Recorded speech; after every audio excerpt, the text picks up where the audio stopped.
Both women grew up in New Jersey. The only difference was the town and their way of life.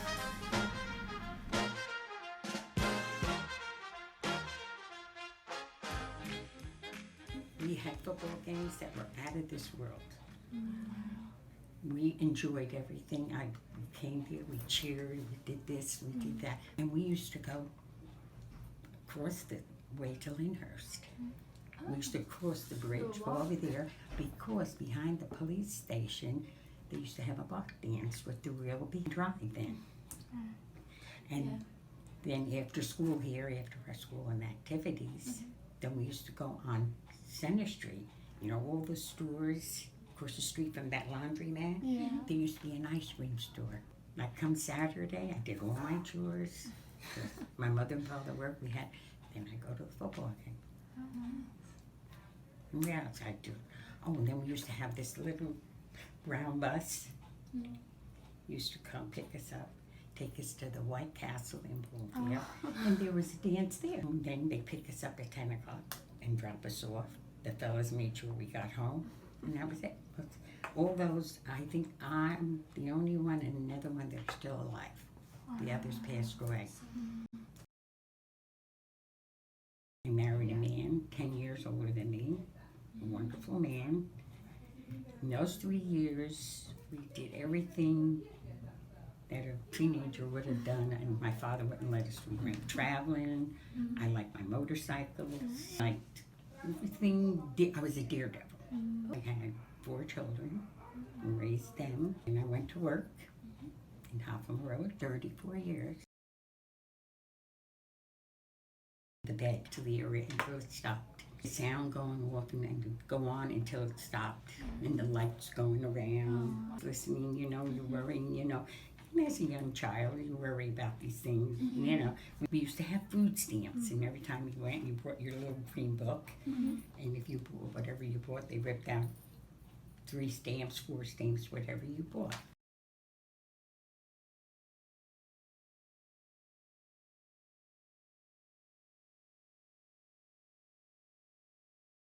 Nice friends and neighbors, and people were very kind to each other. And we just, you know, things were nicer than they are today. I lived there for 69 years. During the day, it's beautiful. You would think it was a suburban street, but at night, it gets like, you know, you stay indoors.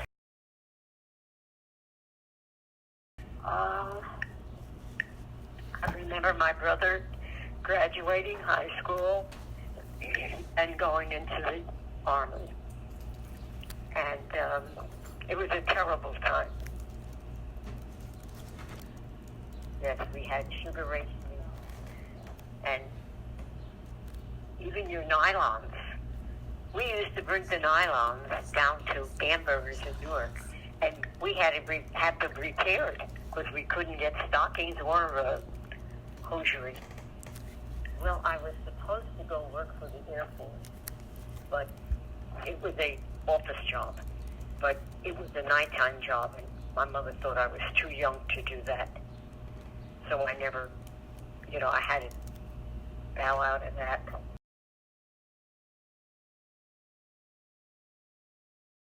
We lived down by the stadium in the Roseville section of Newark, and when the riots began, they sent the National Guard to stay in the stadium. That was their main post. And in order for us to go to church or do anything, we had to have a guard take us to church and take us back home. Well, we wouldn't go shopping at a time like that. It was too dangerous. Well, I always liked to read, and I loved crafts, and I used to do different things.